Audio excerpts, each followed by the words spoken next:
Hi guys. So, thank you all for the comments on my last video. Let me just get off this piece of galvanized real quick. Didn't mean to step on that. um, I didn't expect so many comments in I uploaded it before I went to church, and when I came back home, I just had like 3 comments to read through, and it was really nice because just like about maybe 3 days before, I kind of got into a little bit of confrontation with some people who did not want me giving quote unquote unsolicited advice on an audio roleplay video. But the YouTuber came in and sorted that whole thing out, so it was really nice that I was like eager to come back to YouTube again and read through my notifications and stuff. Okay, so there are a lot of things that I would not be able I could not have explained in the last video because it was kind of all over the place, and I only wanted to focus on like one topic. I didn't want to like have it all over the place and sporadic and such. So yeah, about the autism thing. Um, when I say that I have trouble following simple tasks, well, I'm going to explain that right now. Um, my mom, for instance, will tell me to put the pot on the stove. So I will take the pot, put it on the stove, and light the stove underneath the pot. What she actually means for me to do is to like fill it up halfway and put like a half a spoon of salt or a full spoon of salt in some cases. And I'm like, what? Oh, is that what you wanted me to do? Okay, but by that time she has already gotten up and seen that the pot is just there. I mean, yes, I will not just put an empty pot and light it kind of way, but like um another thing. For instance, she will tell me to put all the clothes to wash, right? I know that the washing machine does not like being stuffed, but because she told me to put all of the clothes in, I will go and put all of the clothes in. That's like the dirty clothes, we have them separate in a pile or in a basket. The basket is kind of deformed. It's a fairly small basket. Anyway, um, this doesn't have to do with autism because it's kind of something that can happen to anybody, and it's somebody died from it once. It's called a pneumothorax. Basically, it's where the lung, or I'm not sure if it could happen to both of them at the same time, is where the lung develops a small hole and air starts leaking out. Usually the body repairs that pretty quickly, but if it's a large enough hole, you could die from it. It happens to me with particularly loud bass. For as long as I can remember, my body has been particularly susceptible to really loud bass, and especially in my chest cavity area. It's I wouldn't want to say it's painful, but it's uncomfortable in a way. Like, you're not supposed to feel your insides pulsating or vibrating like that, so it's uncomfortable, right? The first time I got a pneumothorax was because of my mother. We went to visit one of a family friend because it was his daughter's birthday or something like that, and he had like a whole wall of speakers in his house just blasting loud music, and he was somewhere at the back of this driveway, and the speakers were like at the entrance of the driveway, and I stood there I did not want to go any further, and I remember thinking to myself, I'm standing on the edge of the music because I knew if I got any closer, this pounding in my chest would not. I didn't know what would happen if I got any closer. But when my mother realized that I wasn't following her anymore, she turned around, grabbed my hand, and dragged me across. And by the time I got to the seat, I was crying. Like I said, I don't make a sound when I cry, but like with the pneumothorax, your body kind of like it wants air, but it can't get any. So I was like, kind of like that, and I was also crying at the same time, and both of them were looking at me like, "What's wrong?" I was like, I don't know." And within like about a minute, I was fine and back to normal, and I'm like, "Well, that was weird." But then I went when I got home a couple days later. I looked it up online, and I found out what it was. It's actually something that can happen to anyone with a high enough or loud enough level of bass. But like I said, it's not related to the autism thing. I wanted to bring this up because in my church is where usually the whole audio too loud thing happens. Um, it wasn't a problem like about maybe 15 years ago. But when they switched from the manual system to the digital system, that's where things started to get a little iffy. Because, yeah, everything basically got louder. And uh, some people shout in the microphone like, uh, it's a microphone. Don't shout in the microphone. Um, and yeah, the drums are actually kind of loud to the point where I can feel it in my chest. It has caused like a very slight, no, scratch that. It was the bass guitar that kind of caused a slight pneumothorax. Some time ago, like probably 5 years ago, I time works differently for me. Where am I going with this? Yeah. So as soon as I felt like that level of audio was interfering with my insides, I just got up. I think I grabbed my bag and I kind of just went to the back of the church and I just sat there. And once again, tears started coming out, and I wasn't really sure why, but I think I might have a theory about that because I think that they're just being inconsiderate.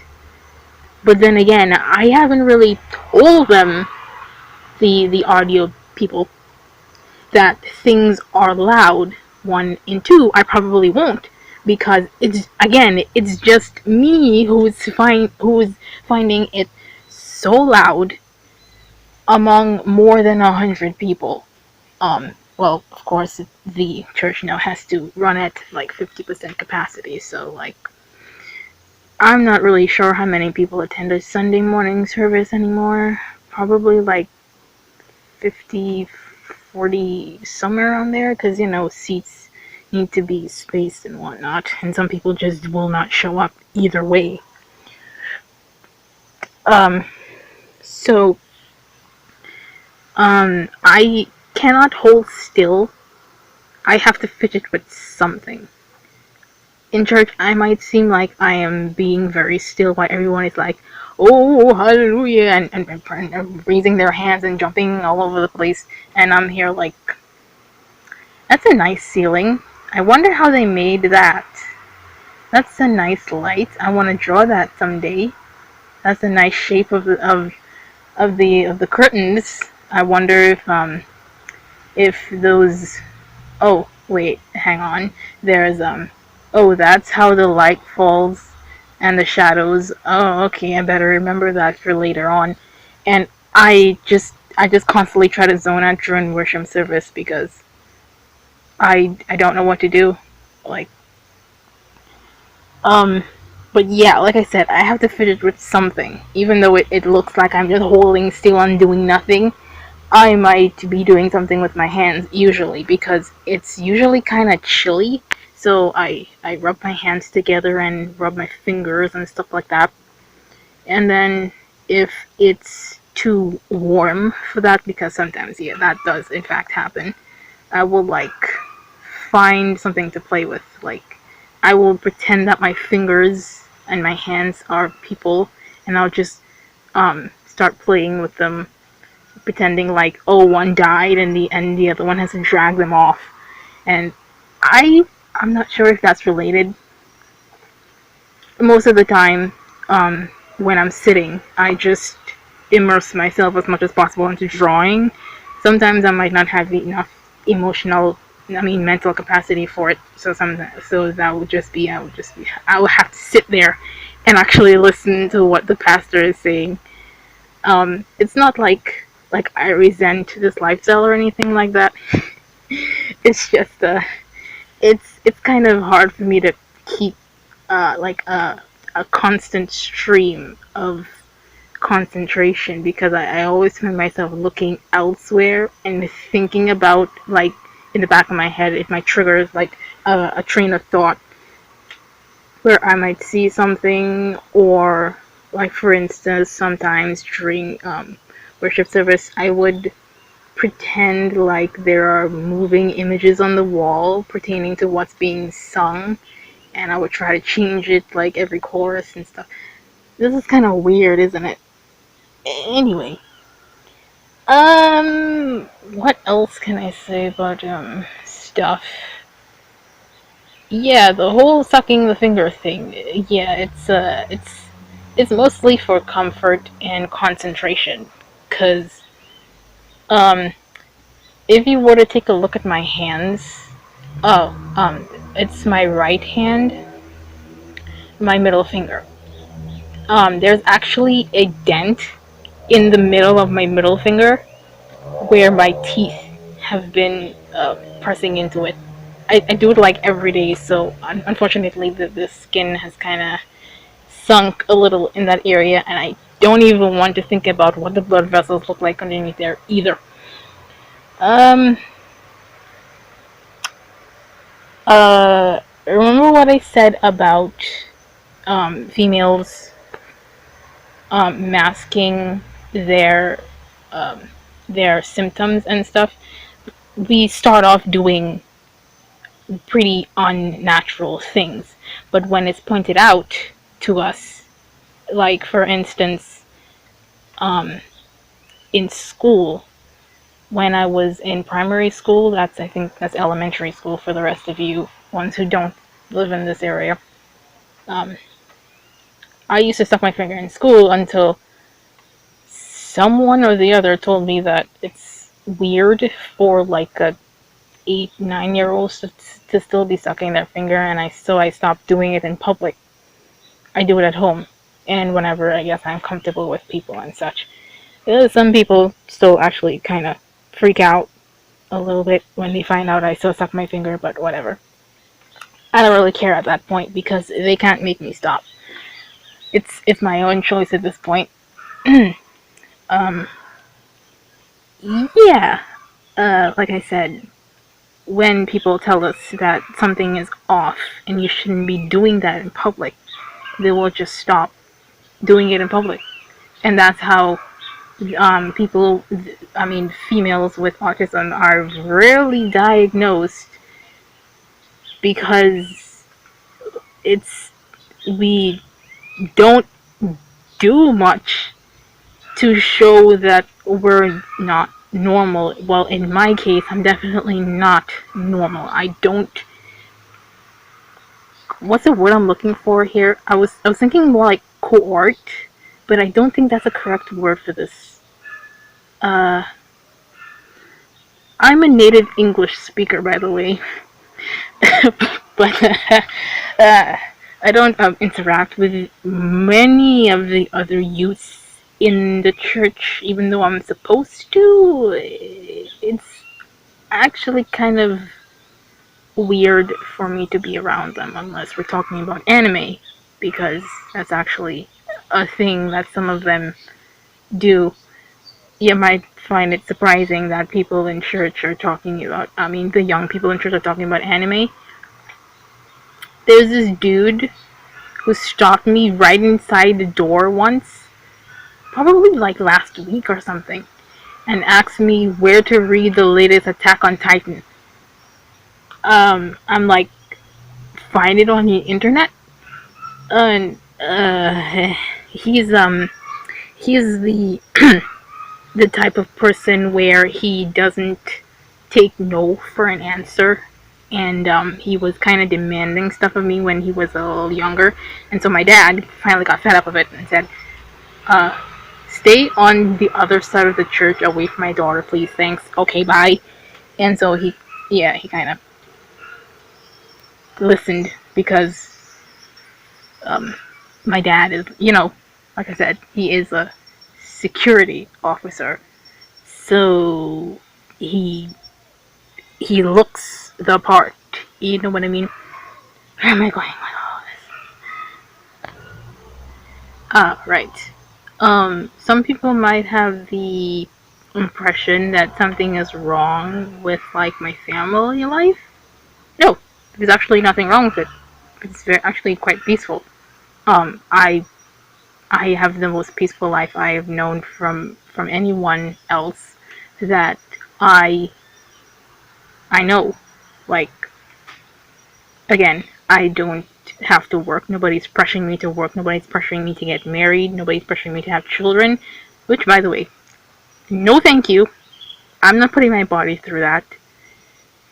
Uh, nobody's, again, um,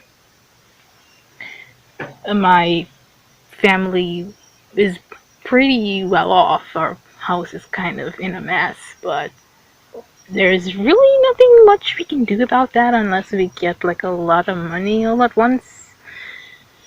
But that's not the point. We don't fight, like, at all. In fact, I don't remember the last time we actually like had a huge fight or fought even in a little bit, at least when it comes to um parents child fight.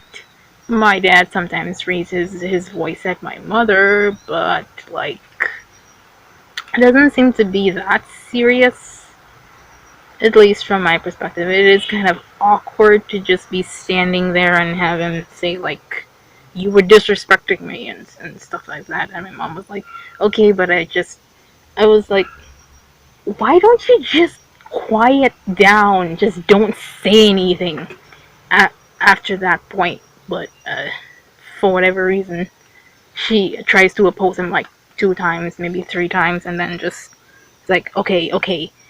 And then she goes, but. And then he's like, stop it. And then she's like, okay, okay, I was just wondering. And he's like, oh no, I mean, seriously, stop it. I'm like, huh?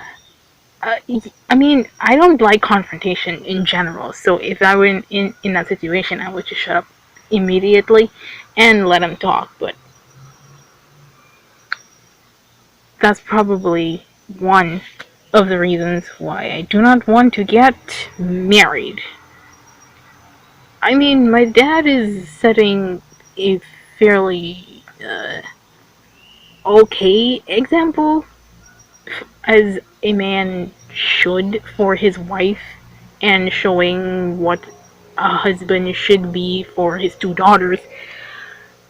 But, like, do you have to raise your voice at my mother like that? Like, dude. Sometimes I do want to step in, but, I don't know if he would turn on me, and at that point, I guess I don't handle being yelled at very well. Uh, um, so, uh, uh, not sure if this will be related, but, people think I'm shy. I would have some sort of social anxiety, I guess, But again, I am a pretty good actor. If I need to appear confident or whatever, I will just like kind of switch my gear pretty quickly, and people are like, "What? Is that the same person?" Like, again, if you were to meet me in real life, you would be surprised that I even have a YouTube channel and I talk on it at all, because most of the time I wouldn't say anything. And um it was actually kind of funny once where I had to do a little something something from a church, and the person who asked me to do it also asked me to voice it. So I said, okay, and I voiced it. And when it was shown in church, people were like, "Was that you? I didn't even know you could talk," kind of way. And I'm like, um, okay then. And that is actually what started my portrait business, because somebody came up to me after that and he's like, "I want you to draw something for my um for my husband's anniversary."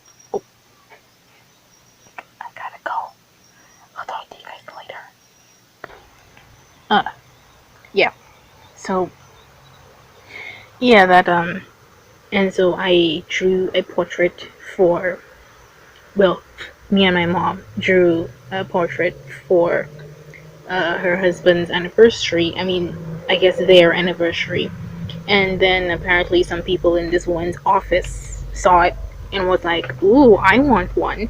And so my mom and I kind of developed a thing where we would take requests, and depending on like if they wanted in color or uh, black and white, it would cost more or cost less. And sometimes my mom would laminate it um, by herself.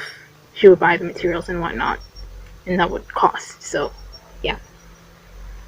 But thank you all for the comments. I really like that, and made me feel all good inside. And y'all are supportive, and thank you all very much. I like it. By the way, we're at 69 subscribers now. That's something. I mean, this channel is a hobby to begin with, so like I don't want anymore. I know that's a very strange thing for a YouTuber to be saying, like, please stop subscribing, just stop. But like, anyway, as long as my friends see my videos, that's about as much as I could ask for. So, thank you all for listening. I hope things weren't too loud. It's in the middle of the day, but what on earth? It rained and it's really still right now. So, thank you all for listening, and I will see you all in my next video, whenever that may be.